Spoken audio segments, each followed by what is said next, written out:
Hi girls and boys, Reggie Roo here.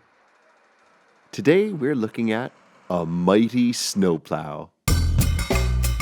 It scrapes and scratches all the snow and ice off the road, so it's safe for cars to drive. Here comes a big orange snowplow. Can you name the parts of the snowplow? Yes, that's the pointy snowplow at the front. A cabin for the driver and plow operator. Powerful lights and bright flashing orange lights to warn everyone and drive in any conditions. Big wheels with chains for grip. And there's another long plow on the side.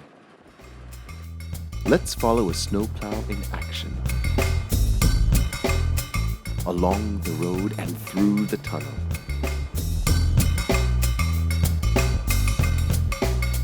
As it goes, salt and grit is sprayed out of the back. This stops the road from getting icy and slippery. Aren't snowplows wonderful vehicles?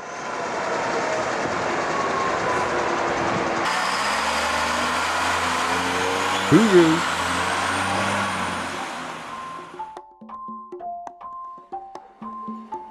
Feel free to comment below. What would you like to see next? And don't forget to subscribe.